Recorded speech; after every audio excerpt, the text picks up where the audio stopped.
The 7th generation Toyota Celica doesn't exactly have the most glorious reputation. With a history of rear-wheel drive Celicas overshadowing this generation, this was known as the beginner Need for Speed Underground car and nothing more. But what happens when you take this generation Celica and modify it to absolute oblivion? Other than being front-wheel drive, I always was curious, why did this Celica get so much hate? So let's go for a rip in the 7th gen Celica and talk all about it.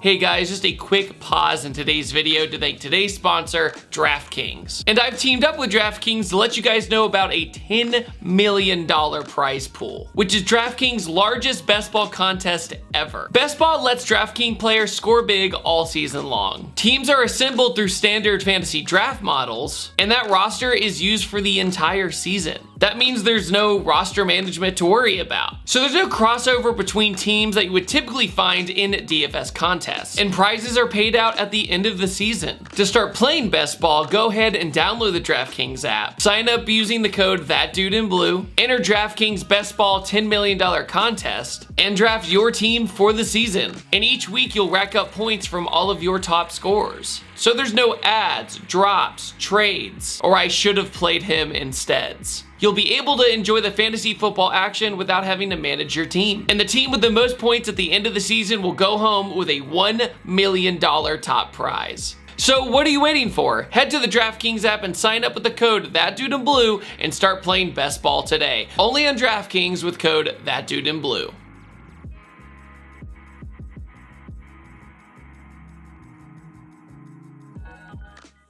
You might not understand why I'm excited, but I'm excited. I have never been in one of these, and I've also been hypercritical of these.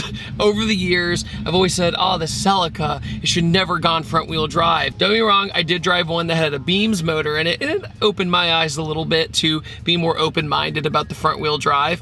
But this is the one everybody thinks of, and everybody says, I don't know about that one. So here we go, Celica. Very excited to see what it's all about because this is owned by my buddy Bernard, and Bernard has had this car since he was 16 years old. The motor's actually been completely rebuilt. It has a bunch of parts from MWR. It has valve springs, retainers, valves, oil pump gear, alternator underdrive pulley, water pump underdrive pulley. It's also been swapped from an automatic to a C66 speed 2ZZ transmission and also an LSD. Clutch is very nice. It has a lightweight flywheel, which probably helps. We also have a Nardi steering wheel, and oh my God, the Speedo is huge. This has the 2ZZ engine, which, believe it or not, I'm now a huge fan of. Because recently I drove a Pontiac Vibe with a turbo on it, and it was amazing.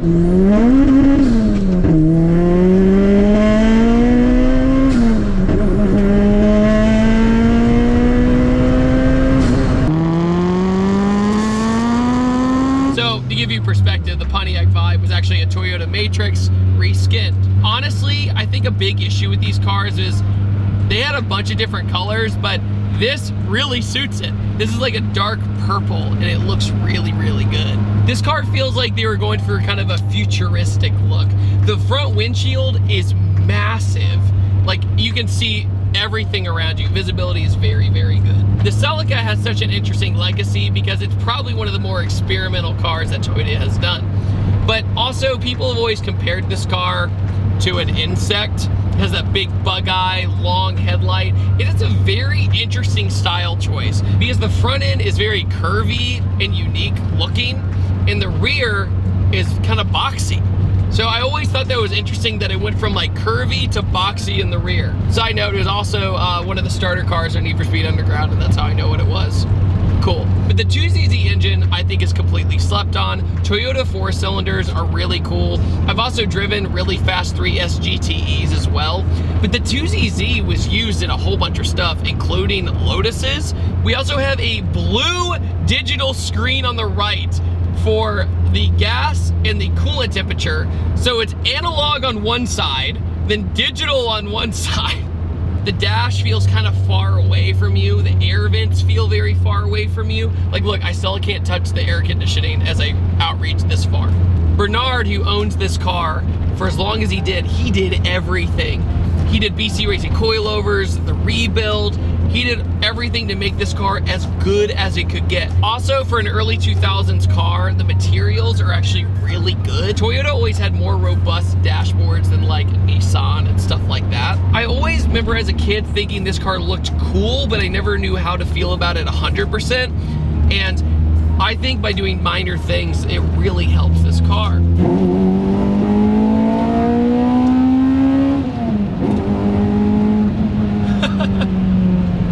Dude, I'm not gonna lie to you. This is really fun. It has that Toyota smoothness to it. Honda has VTEC, right? But I will say that the VVT in this car, and also the 2ZZ in general, it can get really aggressive.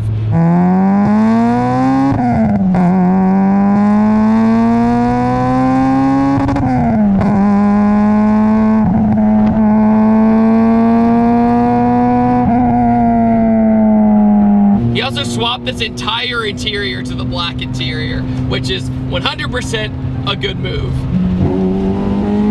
Oh yeah, that's pulling real hard. What? The Celica name, they shot themselves in the foot with the Celica name. That is what it is. The Celica has an expectation of the old days. The old days of being rear-wheel drive, being able to be 1J swapped like Cody's I drove the other day. And this just sets a different expectation. And I don't remember Toyota marketing this car as a really sporty car. I think a lot more people saw it more as a commuter car that looked really unique.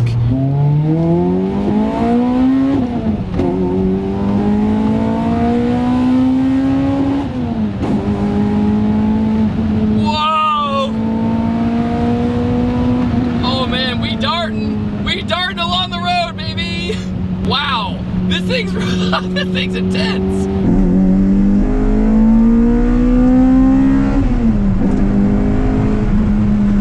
Since he has such bigger tires up front, it really helps it, but it also darts it.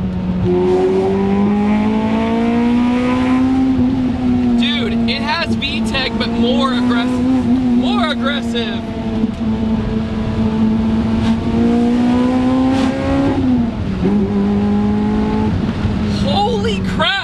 This is so much fun. So the secret to this car is you kind of let it do its own thing a little bit. Let it go into the divot of the road a little bit. Don't try and fight it too much.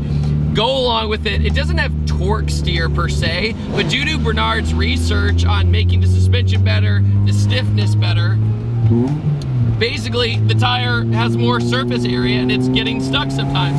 And dude, I'm having a blast. It does have that front wheel drive push sometimes where you gotta add a little bit of throttle to get it to push around the corner. And as long as you're confident and you have good throttle control, the car will do it.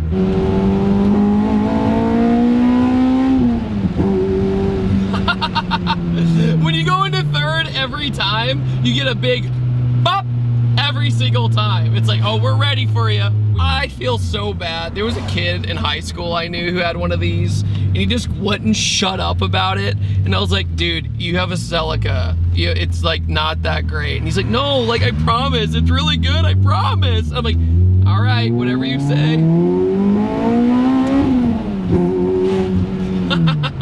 Okay, so I think I've come to the conclusion that this Celica could have been something taken more seriously in the community. And then you have the DSMs, which are all-wheel drive. Maybe it was the competition at the time where it's like, well, if I'm gonna do front-wheel drive, I might as well get a Honda and have a lighter weight chassis, even though it's probably not that much lighter than this thing. And then you had everything else in the market on Fast and Furious and everything else. You didn't see the Celica GTS in Fast and Furious. You saw them in racing games, but it's always the beginner car. You're supposed to get past that car and move on to the Eclipse or move on to everything else. I'm telling you, I'm having a really nice time. It's really been a fun time. This 4-cylinder has a ton of character. It really does, but more so the smoothness of it. Oh no, I'm zoomed in all the way. You want to see your car go by? Yes, please. All right.